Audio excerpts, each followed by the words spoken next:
क्या मिस्र के पिरामिडों को हिंदुओं ने और हिंदू देवी देवताओं ने ही बनवाया है? नमस्कार दोस्तों, जब भी मिस्र या इजिप्ट की बात की जाती है तो दिमाग में सबसे पहला ख्याल यह आता है कि पिरामिड्स का, क्योंकि जैसे हिंदुस्तान को मंदिरों की भूमि कहा जाता है वैसे ही मिस्र को भी पिरामिड्स का घर कहते हैं। लेकिन कई बार ऐसे दावे किए जाते हैं कि इन पिरामिड्स को बनाने में हिंदुओं का हाथ है। इनका निर्माण हिंदू देवी देवताओं ने किया है, लेकिन दावे में कितनी सच्चाई है चलिए जानते हैं। दोस्तों, जैसे भारत में 10 लाख से भी ज्यादा हिंदू देवी देवताओं के मंदिर हैं, वैसे ही मिस्र में 139 के आसपास पिरामिड्स बने हुए हैं। हालांकि भारत में बने मंदिरों के मुकाबले ये नंबर कम है, लेकिन मिस्र के हिसाब से ये नंबर बहुत ज्यादा है। आने वाले टूरिस्ट भी इन्हीं पिरामिड्स को देखने के लिए यहाँ आते हैं। मिस्र का सबसे पहला और बड़ा विशाल पिरामिड है गीजा का पिरामिड, जिसे गीजा का महान पिरामिड कहा जाता है और यह दुनिया का पहला अजूबा भी है। माना जाता है कि इसे 2560 ईसा पूर्व यानी कि 4580 साल पहले बनाया गया था, जबकि हिंदू धर्म और मंदिरों का इतिहास देखें तो वो 90,000 साल पुराना है। सबसे प्राचीन मंदिर भी मुंडेश्वरी देवी के मंदिर को माना जाता है, जिसे 108 ईस्वी में बनवाया गया था।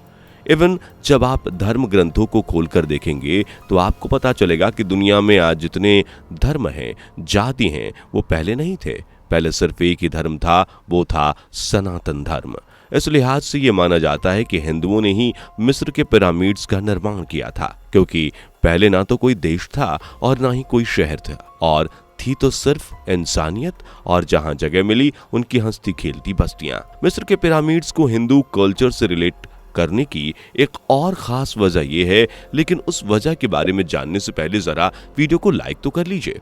देखिए, चाहे हिंदू धर्म में विश्वास रखें या ना रखें, आप एक चीज तो देखी होगी कि हिंदू देवी देवताओं के मंदिर को कुछ यूं कोन शेप में बनाया जाता है, ऊपर गुंबद और झंडा होता है। और भारत क्या, दुनिया भर में मौजूद लगभग हर मंदिर को इसी कोन शेप में बनाया जाता है। इसी तरह अगर आप मिस्र के पिरामिड्स को देखेंगे तो ये भी आपको उसी कोन शेप में नजर आएंगे। जिस कोन शेप में हिंदू मंदिर बने हुए हैं, चाहे फिर वो गीजा का विशाल पिरामिड हो या मैकूरे जैसा छोटा पिरामिड, हर पिरामिड कोन शेप से ही खड़ा हुआ है। अब ऐसा नहीं है कि इन्हें यूं ही बिना किसी लॉजिक के इस शेप में खड़ा कर दिया गया है, नहीं, जबकि माइथोलॉजी और साइंटिस्ट भी इस बात को मानते हैं कि ये कोन शेप पॉजिटिव एनर्जीज को अपनी तरफ अट्रैक्ट करती है। तो आप जानते हैं कि कैलाश पर्वत और मेरू पर्वत इसी कोन शेप में खड़े हुए हैं और इन्हें पॉजिटिव एनर्जी, आध्यात्म से जोड़कर देखा जाता है। यहाँ देवी देवताओं का वास भी माना जाता है और कई धर्मों में तो इन पर्वतों के लिए मान्यताएं हैं। तो अब मेरू पर्वत से इंस्पायर होकर बने इन हिंदू मंदिरों और पिरामिड्स के लिए भी सेम लॉजिक है। मतलब इनका कोन शेप बनाने के पीछे का मकसद पॉजिटिव एनर्जीज को इनकी तरफ अट्रैक्ट करना है, क्योंकि साइंस भी इस बात को मानता है कि शेप सकारात्मक ऊर्जा को खींचती है। दूसरी ओर जो सिमिलैरिटी ये है वो है भगवान। मतलब हिंदू मंदिरों में पूजा किसकी होती है? भगवान की। हम अपने आराध्य को मंदिर के गर्भगृह में स्थापित करते हैं, फिर उन्हें पूजते हैं। और खास बात यह है कि भगवान की मूर्ति हमेशा इसी कोन पॉइंट के नीचे, यानी कि एकदम सेंटर में होती है, बिल्कुल पॉइंट की सीध में। इसी तरह पिरामिड्स में भी मिस्र के राजा रानियों को ममीफाइड करके रखा गया है, जिन्हें ये लोग भगवान का दर्जा देते हैं। और सबसे जरूरी चीज कि ये ममीज भी एकदम सेंटर में उसी कोन पॉइंट पर नीचे रहती हैं। दरअसल ऐसा माना जाता है कि इस पॉइंट से होते हुए पॉजिटिव एनर्जी नीचे गर्भगृह में, यानी कि जहां मूर्ति और मम्मी है, वहां तक पहुंचती है, जिससे पूरा वातावरण पॉजिटिव हो जाता है और इसलिए इंसान को मंदिर जाने के बाद एक अलग ही तरह की फील आती है। तीसरा जो कारण है वो है इन विशाल पिरामिड्स का कंस्ट्रक्शन। यूट्यूब हो या साइट, हर जगह पिरामिड्स के कंस्ट्रक्शन से जुड़ी अलग अलग कहानियां हैं। जैसे कोई कहता है कि इंसान का ही कमाल है, तो कोई इसे विशाल हाथियों की मेहनत बताता है, जबकि कुछ तो ये भी कहते हैं कि इन पिरामिड्स को बनाने के लिए एलियंस पत्थर लेकर आए थे। पर क्या सीरियसली ऐसा हो सकता है? कैलाश पर्वत कैसे बना, किसने बनाया, इस बात का जवाब आज तक किसी को नहीं मिला है। वैसे पिरामिड के बनने की कहानी का सच असल मायने में तो किसी को नहीं पता, लेकिन कहा जाता है कि यह हिंदू देवी देवताओं द्वारा बनवाए गए हैं और बाकी जो बाद में बने उन्हें बनाने में हिंदुओं का हाथ है। क्योंकि लॉजिकली देखा जाए तो इतने विशाल पत्थरों को एक दूसरे के ऊपर लगा कर रखना, वो भी ट्रायंगल शेप में, पॉसिबल हो ही नहीं सकता। गिजा के महान पिरामिड की ऊंचाई 479 फीट यानी कि 146 मीटर है और इतनी ऊंचाई पर किसी इंसान के द्वारा इतने विशाल पत्थरों को उठाकर ले जाना कुछ हजम सा नहीं होता। फिर चाहे 100 हाथियों को लगाया जाए या ऊंटों को, क्योंकि हाथी भी इस ऊंचाई तक तो चढ़ नहीं पाएंगे, वो बिना किसी सपोर्ट के।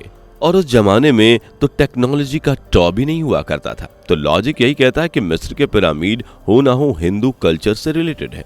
मिस्र और हिंदू कल्चर को इसलिए भी जोड़कर देखा जाता है कि 3100 ईसा पूर्व मिस्र का शासन मनु यानी कि मेंस राजा के हाथ में था और ये एक हिंदू थे। इनका दूसरा नाम नेरमेर यानी कि नारा मेरु था, जिसका मतलब होता है राजाओं के बीच का पर्वत, यानी इनका कनेक्शन मेरु पर्वत से हम जोड़ सकते हैं।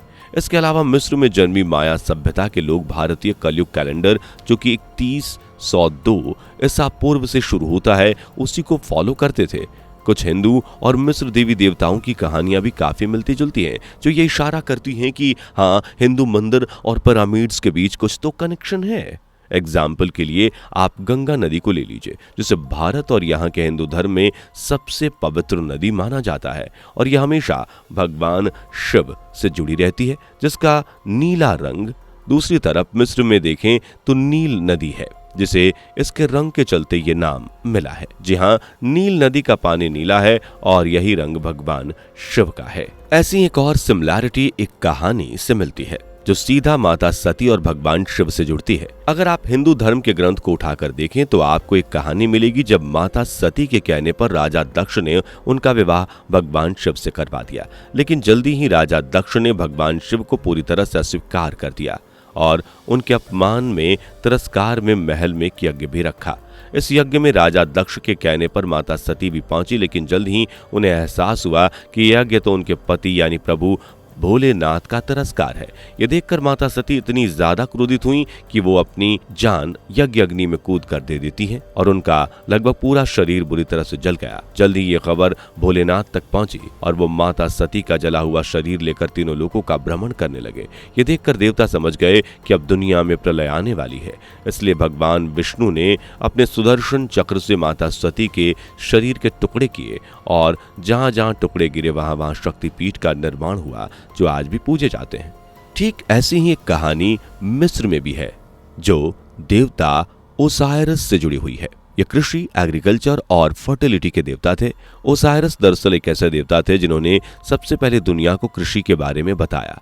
उनके सिद्धांत, मान्यता की बातें मिस्र के लोगों को इतना इंस्पायर कर गईं कि मिस्रवासी ओसाइरस की पूजा अर्चना करने लगे और सबसे ऊंचा मानने लगे। लेकिन ओसाइरस का एक भाई था सेथ, जिसने ओसाइरस की ये प्रसिद्धि देखी नहीं और उन्होंने अपने ही भाई की हत्या कर उनके शरीर को एक ताबूत में डाल दिया। ये ताबूत सोने का था और सेथ एक तलवार जैसा हथियार लाए और ओसाइरस के शरीर के टुकड़े टुकड़े करके उन्हें अलग अलग जगह पर फेंक दिया। लेकिन जब यह खबर ओसाइरस की पत्नी को मिली तो उन्होंने डिसाइड किया कि वो अपने पति के टुकड़ों को इकट्ठा करेंगी और आखिरकार वो ऐसा करने में कामयाब रहीं और अपने पति के शरीर के सभी टुकड़ों को एक जगह लाकर दफना भी दिया। ऐसी कई सिमिलर कहानियां मिस्र और हिंदू इतिहास के बीच सुनने को और देखने को मिलेंगी, जो पूरी तरह से तो नहीं लेकिन हाँ कुछ कुछ मेल जरूर खाती हैं। बाकी हिंदू धर्म के और मिस्र के पिरामिड्स को देखकर ये समझा जा सकता है कि इसमें कोई ना कोई कनेक्शन तो जरूर है और कहीं ना कहीं पिरामिड्स को बनाने में हिंदुओं का ही हाथ है। दोस्तों, इस बारे में आपका क्या विचार है? क्या आपको लगता है क्या सच में पिरामिड्स और हिंदू मंदिर एक ही कॉन्सेप्ट पर बने हुए हैं या सिर्फ ये कहानियां हैं? कमेंट में अपनी राय जरूर बताइए। वीडियो पसंद आई हो तो इसे लाइक और शेयर करके चैनल को सब्सक्राइब कर लीजिए, साथ ही बेल आइकन को प्रेस कर लीजिए ताकि आप यूं ही यूनिक वीडियोस आगे भी एंजॉय करते रहें। दोस्तों, आपको स्क्रीन पर 2 और वीडियोस दिखाई दे रही हैं, जिसे देखने के लिए स्क्रीन पर क्लिक करें।